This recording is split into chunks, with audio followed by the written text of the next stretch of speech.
ఇచ్చి స్థలము కొనెను.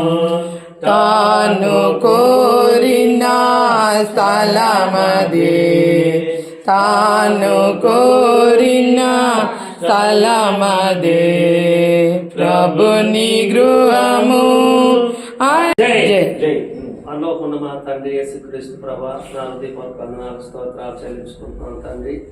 దేవ, మరి మీ దాసుడు నాయన బెడ్రూమ్లో ప్రార్థన చేశారు, అందును బట్టి మీకు వందనాలు. మీ దాసురాలు నాయన రెండో బెడ్రూమ్లో ప్రార్థన చేశారు, మీకు వందనాలు తండ్రి. మరి వంటగదిలో ప్రభా దీనుడును మీ పాదాల దగ్గర నాయన ప్రార్థన చేస్తున్నాను. దేవ, మీరు సహాయం చేయని కృప చూపించండి. ఈ గదిలో నాయన వంట చేసినప్పుడు నాయన జ్ఞానమంత్రాలుగా వంట చేసేటప్పుడు ప్రభా మీరు తోడుగుండండి. ఈ గృహంలో మీరు ఉండండి దేవ. ఈ గృహంలో ఈ గదిలో వంట చేసినప్పుడు ప్రభా మరి ఎటువంటి ఇబ్బంది లేకుండా మరి సహాయపడమని కృప చూపించమని దేవ, పవిత్రపరచండి, పరిశుద్ధపరచండి, కృప చూపించమని యేసుక్రీస్తు నామములో ప్రార్థించి ప్రయత్నం వేడుకుంటున్నాను తండ్రి. ఆమేన్. ప్రభుని గృహము నముగా నిండెను, ప్రభుని గృహము ఆయన మహిమతో పరిపూర్ణముగా నిండెను.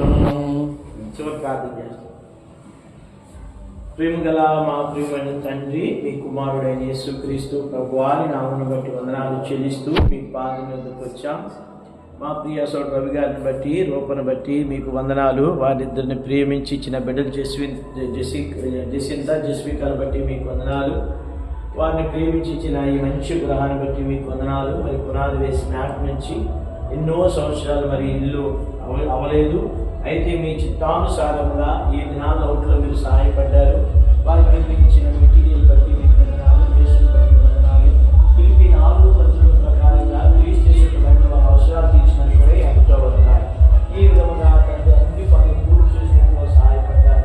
ఈ దినాన్ని మేమందరం చేరువచ్చి దేవ మరి ఇంటిని ప్రతిష్ఠించడానికి ప్రార్థన చేయడానికి ఇచ్చిన ధన్యత బట్టి వందనాలు. ఈ దినం నుంచి ఎవరైతే ఇంట్లో నివసిస్తున్నారో వారందరినీ మీరు ఆస్వాదించి దీవించండి. దేవ, లోపలికి వచ్చినప్పుడు బయటకు వచ్చినప్పుడు ఆస్వాదించబట్లో సహాయం చేయండి. ఈ గృహంలో వారు తినే ఆహారంలో తాగే పానీయాన్ని పండుకునే స్థలాన్ని కూడా మీరు దీవించండి. దేవ, ఇల్లు రక్షణ గృహముగా మీరు చేయండి. దేవ, మీరు ఆ ఇంట్లో ఉన్నప్పుడు ప్రియమైన ప్రభువా అనేకులకు వాక్యం వెళ్ళింది, పక్షవాయువుగా స్వస్థపరచబడ్డారు. రాబో దినాలు ఈ ఇల్లు ప్రభు అనేకులకు ఆశీర్వాద కారణంగాను దేవ రక్షణ కారణంగా ఉండినట్లుగా మీరు కృపదయ చేయమని ప్రార్థిస్తున్నాం.